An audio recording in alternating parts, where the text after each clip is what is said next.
Hello, this is Michael McGinnis, and these are Moments with Michael. Today we're talking about tantrums. Let's get started.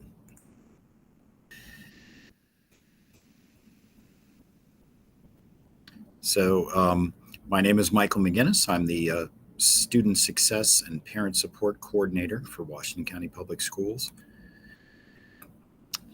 So, first thing to do is to understand tantrums in exceptional children.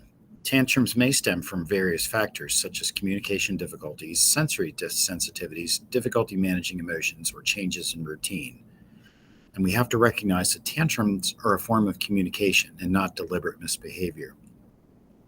So I start off with this picture of my little boy here 8 years ago now. And he always used to crane his neck over the back of my arm when I would hold him football style. And we have originally thought that's because he was 11 pounds, 4 ounces when he was born, and he was probably super cramped in the womb. But after getting him a chiropractic adjustment at the age of 6 months old, we didn't go back again. And as time went on, we saw that he liked to be upside down and to be spun around.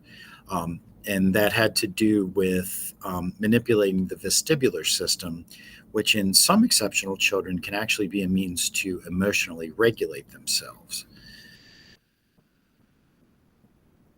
So identifying triggers and warning signs is important. You want to get to be familiar with that, as we did with Gabriel.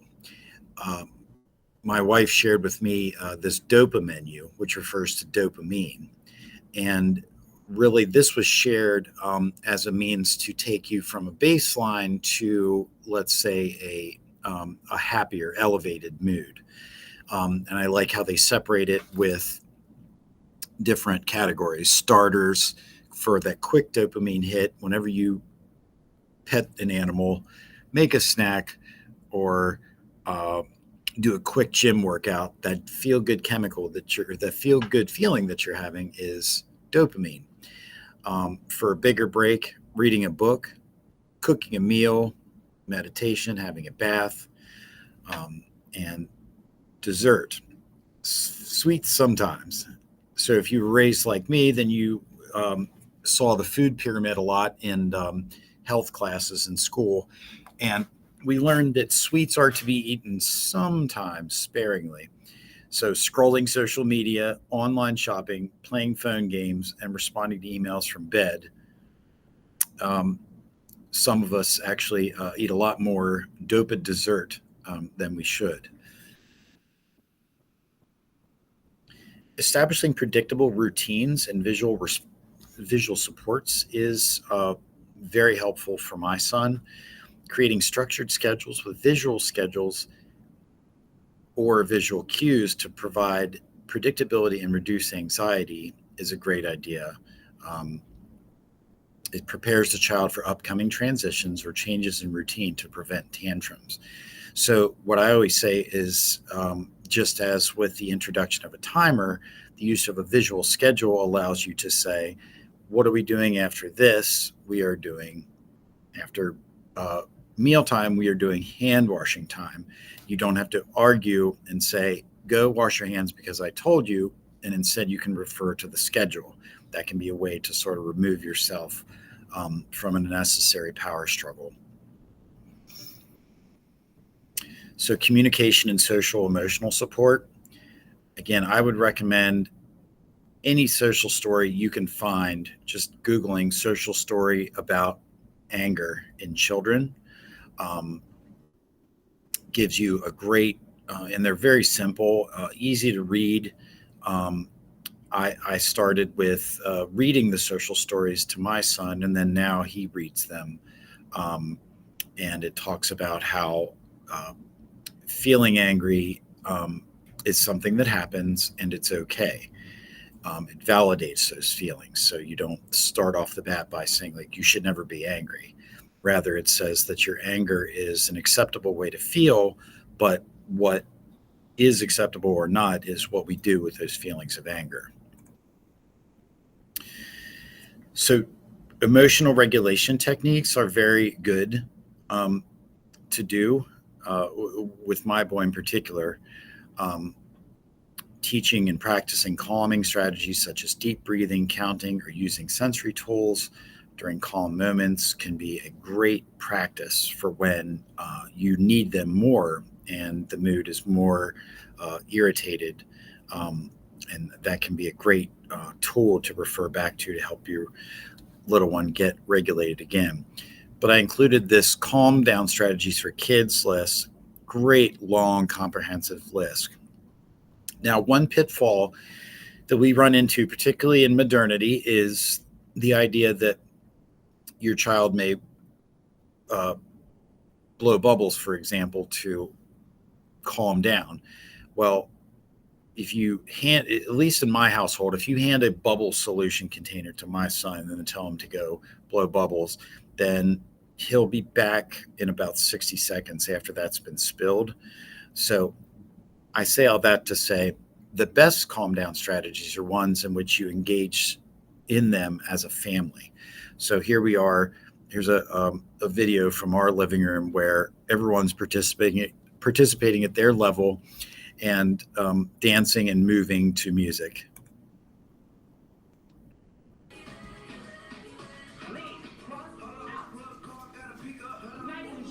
So my little one's back there bouncing on the trampoline. For a long time, every morning from about 30 to 40 minutes, he would watch TV and bounce on that trampoline just constantly. Providing sensory-friendly environments is really important for my son. There's my daughter on a crash pad from a pediatric movement center. But creating calming spaces with dim lights, soft textures, or familiar sensory inputs, such as that fuzzy blanket that they're used to, can really help your child self-regulate. So many years ago, I was walking into a special ed classroom in the school in which I was working, and I noticed that all the lights were out, but the teacher and students were all in the class. Well, I came in and flicked the lights on to the loud protestation of all the students in the room who said, "Turn them back off." I was like, what's going on there? So that sort of got me down this journey about sensory projects. And I have this little video here.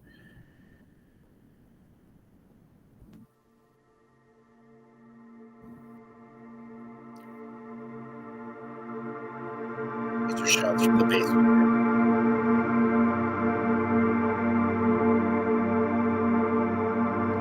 Busy board, different types of lights. Here's my first classroom that I made into the sensory style, also called a Snozelen room. So the thing that really sticks out of my mind is from the time period in which I was at Antietam from 2003 to 2020, the student population was a mix of students coming from all kinds of situations and reasons for referral. You had students referred for reportable offenses, which is felonies in adult court. You had students caught with substances or weapons at school. You had students with learning disabilities, emotional disabilities, all packed in there. And I remember a student sitting at that table one day who'd had a particularly rough background. I knew that he had been involved in a lot of violence in his past. And a knock came at the door. Another student went to open the door, but the blinds were drawn up and we could see that the person wishing to enter was a rather loud and boisterous person. Well, the original student spoke up and said, No, I'm having my quiet time right now. This is my peaceful space. I thought, man, I'm really on to something here, maybe. So I built a second classroom. Heights Elementary. I don't think everyone understood what I was going for. And here's my space now at the Center for Education Services, including the June Harris Memorial Library. Our signature classrooms.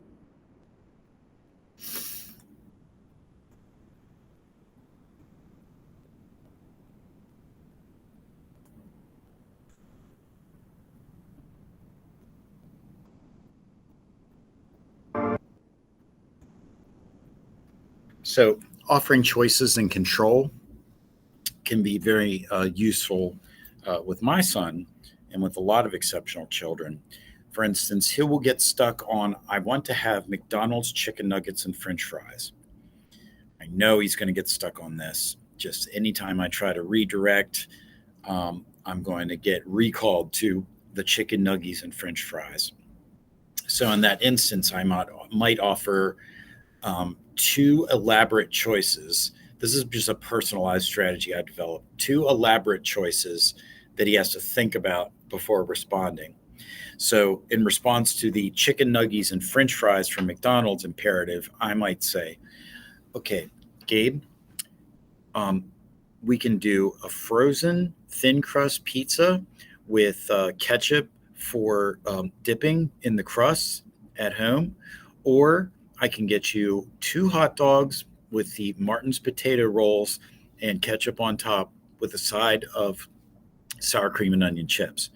So I give a lot of detail on those two choices, and it kind of forces him to think about it, like, maybe pizza, hot dogs, and it has the best chance, in my view, to get him out of that rut where he's stuck for uh, being stuck on that particular thing that he wants.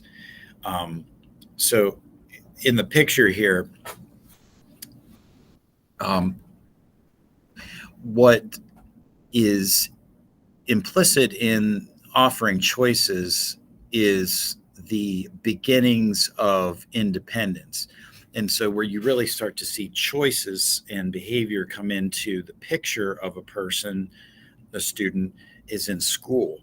So, for instance, there's times to be running around and getting your energy up, and then there's times to be calm and seated and putting on your listening ears. So I found this picture of this quiet critters jar, all this stuff you could get from the dollar store, palms with googly eyes and foam feet. And I really like this uh, poem that's attached. It says, "We are quiet critters. We only come around when you are working quietly. We get scared when we hear a sound. We like to sit on your desk and watch you from afar. But if you start to make some noise, we'll run back to our soundproof jar." So it's kind of like a scaffold to help differentiate between times of listening and times of um, high activity. So it starts to lay the groundwork for making choices about when to start to independently complete work tasks, self care activities, and a variety of other things. So reinforcing positive behavior and self calming efforts. So that's really important, and it's something you can that often gets skipped over. Like it seems counterintuitive or perhaps even condescending for people to say, like, "Thank you for calming yourself down after you were really mad. That was good." But that can be really helpful for exceptional children. So I found this little graphic that reminds me of the pain meters that you see at the doctor's office. Like, rate your pain on a scale of 1 to 10. And so this little chart here shows you some choices you can make in order to get yourself back to a calmer state of being.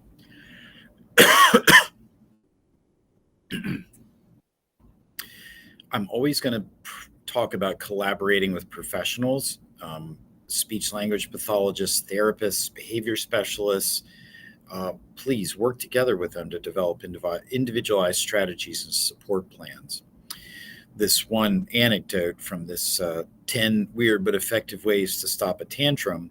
um, I remember a anxiety um, mitigation technique that was taught to me years ago.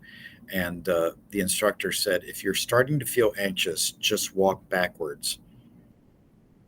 Simply that, just walk backwards, because it's very hard to be anxious while you're trying to balance yourself and make sure you don't run into anything.